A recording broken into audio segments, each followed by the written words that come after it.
Salut et bienvenue dans le deuxième épisode de la série Bible sans filtre. Alors, si Dieu ne change pas, pourquoi la Bible dit qu'il s'est repenti?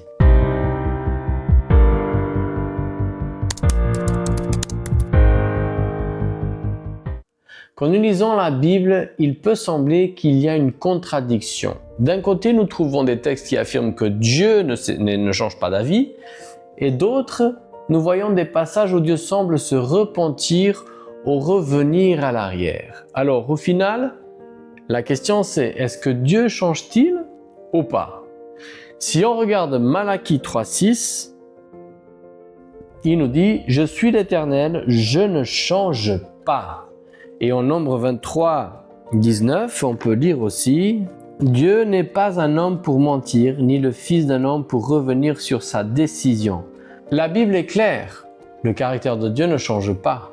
Dieu n'est pas instable, il ne réagit pas par impulsion et il n'est pas surpris par les événements.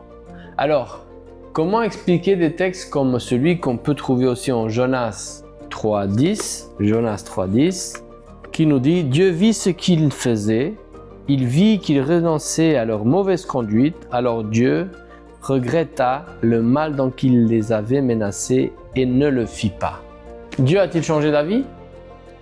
Ou c'est nous qui interprétons mal? Il faut revenir au texte original qui est en hébreu. C'est pour ça qu'il faut étudier un petit peu l'hébreu pour comprendre certains passages. Je le fais pour vous, comme ça vous n'avez pas à le faire. Vous avez juste à regarder la vidéo. C'est bien. Alors, le mot utilisé dans le texte original en hébreu, c'est naham. Et ce mot ne signifie pas seulement se repentir au sens moral humain. Selon le contexte, naham peut vouloir dire ressentir du chagrin, changer d'attitude, suspendre une action, faire preuve de miséricorde. Autrement dit, Dieu s'est pas repenti comme quelqu'un qui aurait commis une erreur. Dieu a répondu différemment parce que la situation avait changé. Dieu ne change pas de caractère, il adapte son action en fonction de la réponse humaine. Dans Jonas, Dieu annonce le jugement, mais le peuple se repent. Et là où il y a repentance, la justice laisse place à la miséricorde. Ce n'est pas un changement, c'est de la cohérence. Pense à un père juste. Si le fils désobéit, il y a de la discipline, bien évidemment. Mais si le fils se repent, il y a le pardon. Le père n'a pas changé de caractère, c'est la relation qui a changé. Si on regarde 1 Samuel 15, 29, « Celui qui est la force d'Israël ne ment pas et n'éprouve pas de regrets, car il n'est pas un homme pour avoir des regrets. » Mais dans ce même chapitre, la Bible dit que Dieu s'est repenti d'avoir établi Saül comme roi. Contradiction? Non. Dieu n'a pas changé d'avis sur ce qu'il est. Mais Saül a changé de position devant Dieu par sa désobéissance. Alors Dieu agit différemment parce que l'homme a changé, pas parce que Dieu a changé. Voici une vérité biblique. Dieu est immuable dans son caractère, mais relationnel dans sa manière d'agir.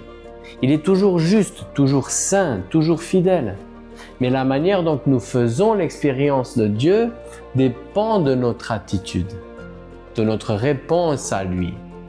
Venez avec moi maintenant, je vais vous montrer quelque chose d'exceptionnel. Jacques 4,8. Jacques 4,8. Approchez-vous de Dieu et il s'approchera de vous. C'est si simple que ça. Dieu n'a pas changé. C'est toi qui as changé de position. Alors qu'est-ce qu'on peut avoir comme conclusion de tout ça? Dieu ne change pas d'avis, comme les hommes changent d'avis. Il n'est pas contradictoire, il est fidèle à lui-même. Ce qui semble être un changement en Dieu lui-même est en réalité une réponse au changement du cœur humain. Et cela n'affaiblit pas la foi, cela la renforce. Parce que cela montre que Dieu n'est pas un système qui est froid, mais un Dieu vivant, relationnel et juste.